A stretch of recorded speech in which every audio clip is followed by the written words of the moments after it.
उद्धव ठाकरे यांनी काहीच दिवसापूर्वी हिंगोली लोकसभा मतदारसंघाचा दौरा केला आहे आणि या दौऱ्यादरम्यान कुटुंब संवाद मेळाव्यामध्ये नागेश पाटील अष्टीकर यांना उद्धव ठाकरे यांनी ज्या पद्धतीनं प्रमोट केलं, जे सत्ताधारी आहेत आणि इतर जे काही राजकीय पक्ष आहेत त्यांच्याकडनं एक अर्थ काढला जातोय, ते म्हणजे नागेश पाटील अष्टीकर हे महाविकास आघाडीकडनं उमेदवार असू शकतात. त्यांची उमेदवारी जवळपास फायनल झाली असं समजलं जाते. आणि हेच लक्षात येता एकनाथ शिंदे यांच्या शिवसेनेचे जे काही आमदार आहेत, इच्छुक उमेदवार आहेत, त्यांच्याकडनं नागेश पाटील अष्टीकर यांच्यावर जोरदार टीका केली जाते. आणि याच विषयावर बोलण्यासाठी आता आपल्यासोबत आहेत नागेश पाटील अष्टीकर साहेब. तुमच्यावर तुमच्या होम ग्राउंडवर जोरदार टीका केलेली आहे. अगदी तुम्ही नोकरीला लावण्याच्या बहाण्यानं अनेक युवकांकडनं लाखो रुपये उकळले असा आरोप केला तुमच्यावर. मी आत्ताच मगाशीच एका चॅनलला बोलताना सांगितलं होतं, की एक बालिशपणाचं वक्तव्य आहे. ॲक्चुअली मी काही कुठला मिनिस्टर नाही आहे किंवा कुठला काही ज्या खाते हे जे सांगतायत, एखादा ग्रामसेवक असेल, तलाठी असेल, आरोग्य सेवक असेल किंवा कोणता असेल, मला काय अधिकार पोहोचतो कोणाच्या नोकरीला? तर माझ्याकडे काय येतील लोकं कोणी नोकरी लावा म्हणून? काय संबंध आहे त्या गोष्टीचा? नाही कसं झालं, की तुमची सत्ता आहे म्हणून तुम्ही काही बोलशाल आणि लोकं काही गृहीत धरतील असं कसं होईल? लोकांना संयुक्तिक वाटेल असं बोला. लोकांना पटेल असं सांगा. आणि माझं म्हणणं आहे, की म्हणजे मी कोण आहे नोकरी लावण्याचा? माझा काय संबंध आहे त्या गोष्टीशी? ठीक आहे, तुम्हाला माझ्यावर टीका करायची नक्की करा ना. टीका करावीच लागणार आहे. तुम्हाला टीका केल्याशिवाय थोडी जमणार आहे. पण तुम्ही जर माझ्यावर टीका करताय म्हणजे तुम्ही कुठेतरी जरासे तुम्हाला वाटतंय, भीती वाटते और डरना ज़रूरी है. त्यांनी हेही सांगितलं की हिंगोलीत येऊन सांगतात की दंड कसे थोपडतात, त्यासाठी मसाला लागते म्हणतात बांगरमध्ये. अहो, मसल सगळ्यात कशी आता त्याच्यात काही विषय नसतो. मसल म्हणजे काय आहे? तुमचाच काही वेगळा असा विषय नाही. फक्त आम्ही पहिलवानकी केली नाही. जर करायचा टाईम पडला तर आम्ही ते पण करू. पण मी दंड नव्हते थोपटेले. मी दंड थोपटे तुम्ही दंड थोपटून मतं मागताय, हे ठीक नाहीये, हे मी सांगत होतो त्यांना. बरं. आमच्याकडे प्रथा आहे किंवा हात जोडून, नमस्कार करून, मोठ्या माणसाच्या पाया पडून मतं मागले जातात.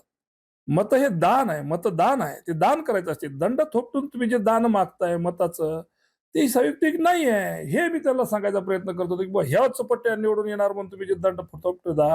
अरे बाबा म्हणे, की लोकांना हे अपेक्षित नाहीये. लोकांना अपेक्षित आहे, की तुम्ही हात जोडून मागा. तुम्ही आपल्या गळ्यामध्ये एवढं मादळ सोनं, त्या हातामध्ये एवढ्या त्या एका-एका बोटामध्ये 2-2, 4-4 अंगठ्या आणि तुम्ही कोणाला दाखवताय का? लोकांना काय तुम्ही हीन भावनेने बघताय का? का लोकांजवळ कोणाजवळ नाही आहे का ते काही गोष्टी? की तुमच्याजवळ आहे म्हणून तुम्हाला त्याचा अहंकार आहे का?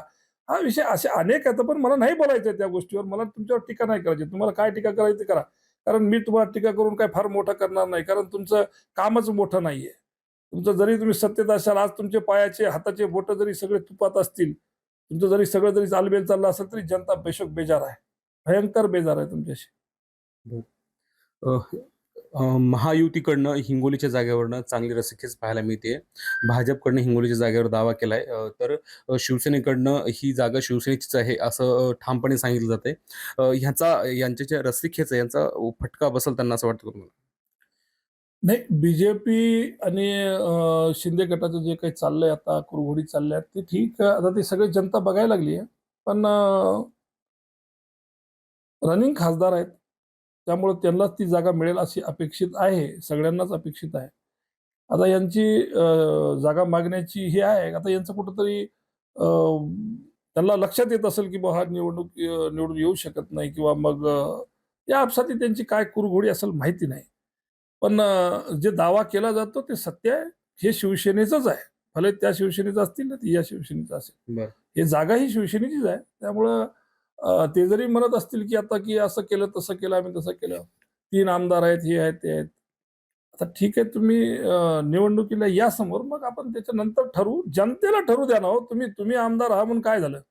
तुम्ही 3 जागी आमदार झाले म्हणून काय झालं? त्या आमदारानं किती चांगलं काम केलं, तिथं किती घाण केली, तिथं काय-काय केलं, त्या जनतेला ठरवू द्या ना. जनता ठरवेल ना काय करायचं. तुमचं तुम्ही फक्त एवढं ठरवा, की तिकीट कोणाचं आहे. बरं. मला हे सांगा, उमेदवारी म्हणजे महाविकास आघाडीकडनं उमेदवारी कधीपर्यंत जाहीर होऊ शकते? तुम्ही उद्धव ठाकरेंसोबत फिरलेला होतात आणि काही काळापूर्वी तुम्ही मुंबईला पण होतात मातोश्रीवर.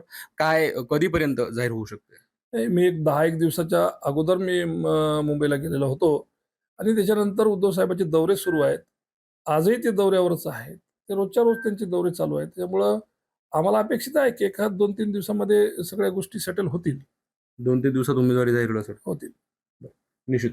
ते हे होते नागेश पाटील आष्टीकर, शिवसेनेचे हिंगोली लोकसभेचे संभाव्य उमेदवार आहेत. ते महाविकास आघाडीकडनं लढू इच्छित आहेत आणि पुढील 2-3 दिवसामध्ये उमेदवारी जाहीर होईल, अशी माहिती त्यांनी माझ्याशी बोलताना दिली.